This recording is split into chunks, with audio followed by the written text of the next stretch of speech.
Yep, after hundreds of thousands of summons, I finally got my hands on Vanguard Kaguya. Now that we do, let's see if we're able to get Monarch on her with 1,000 plus rerolls. First up, I should probably get Scholar on her first and get her to level 60 before we officially try rolling for Monarch.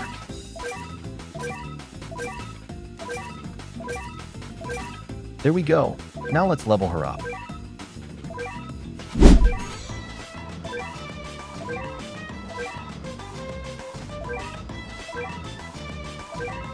Awesome. Now let's see if we can get Monarch on her.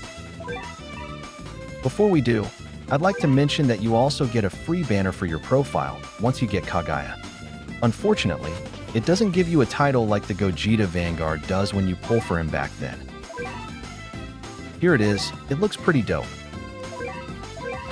Well, enough yapping, and let's do some trait rerolls now.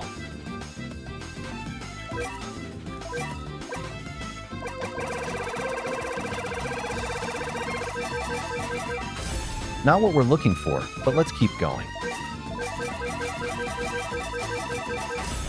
Deadeye, huh? We're aiming for Monarch over here.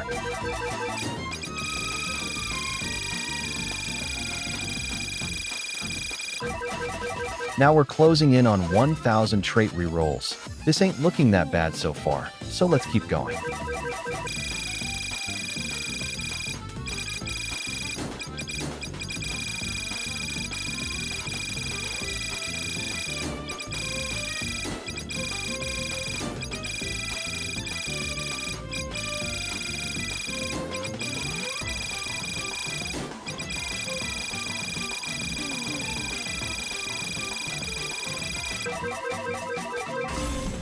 Our first ethereal after 500 plus rolls. Yeah, now it's looking very bad. I might actually get shafted over here. To be fair, there's probably others out there that have gone through worse when rolling.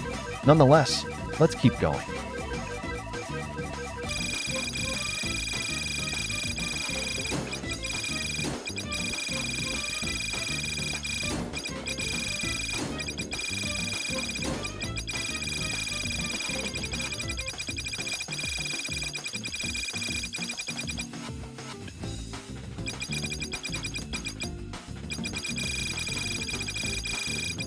I think I'm actually cooked over here. All the trait rerolls I've grinded are all going down the drain little by little. Besides that, I'm just glad that they lowered the Monarch pity to 1,500 instead of 2,500.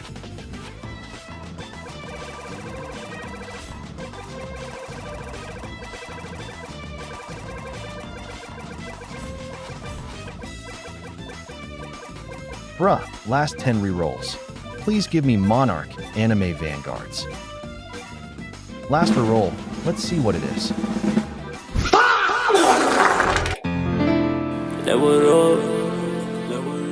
Can I see you as my crush?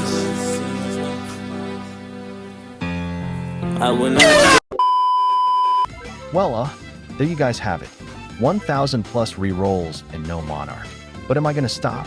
No way in hell. And do you want to know why? Because when there's a will, there's a way. Anyway, your boy got some more rerolls, so let's keep rolling till we get Monarch.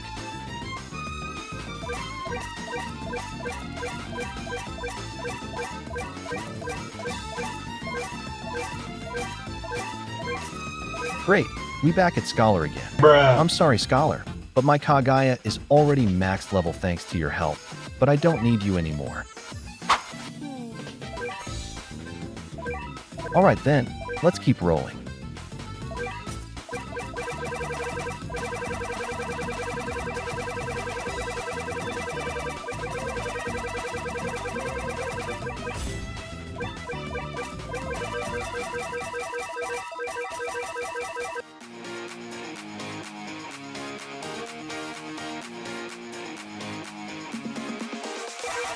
Yeah, baby! That's what I've been waiting for. That's what it's all about. Woo! Let's freaking go. We got the Monarch after 1,200 plus rerolls. Before we showcase it, let's get full godly stats on her.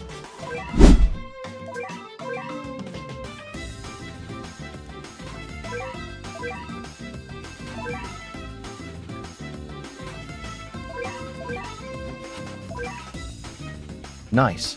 Now, we just need godly SBA and range.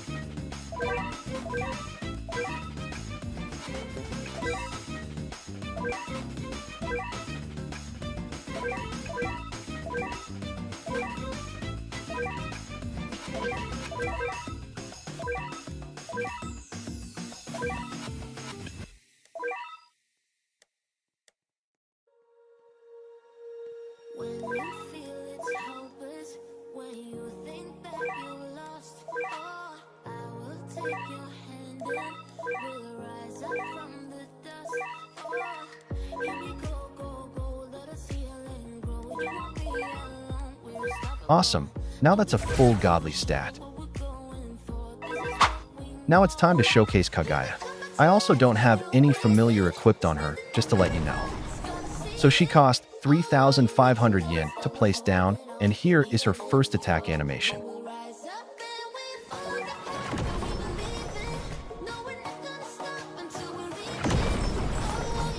Cool. That's basically multi-hit right there. Here is her second attack animation.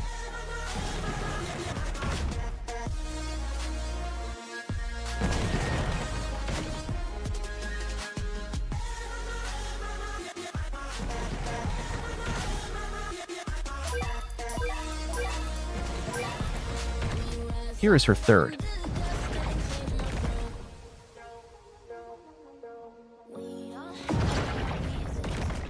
And lastly, her fourth attack animation.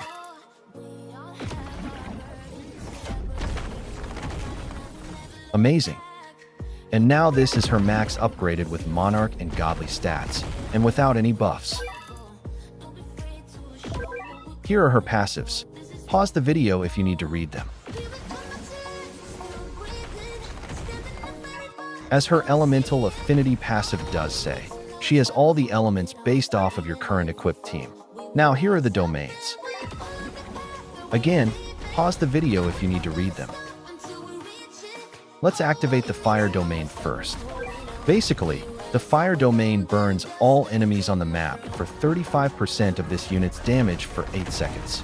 Fire element allies deal 30% more damage in this dimension. If the previous dimension was ice, increase the duration by 50%, 12 seconds. If sand, increase stun duration by 100% in the next dimension. We also gotta remember that Kagaya gets the Master of Dimension buff when activating domain. We're also able to let it automatically run based off of the order in which the dimensions are set. Next up, let's activate the ice dimension. Now, the ice freezes all enemies on the map for 2 seconds. Water element allies deal 30% more damage in this dimension. If the previous dimension was fire, apply frostburn to all enemies for 10 seconds. If sand, increase the next dimension's buff by 50%.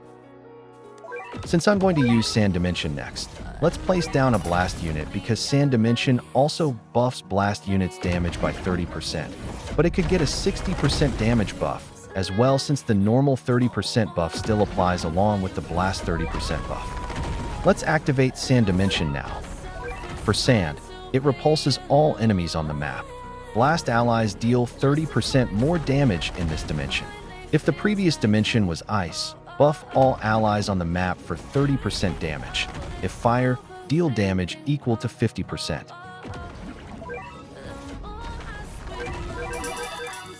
Let's show the Beast Explosion Nuke ability now. This ability will deal 1000% damage to every enemy and can only be used once per match.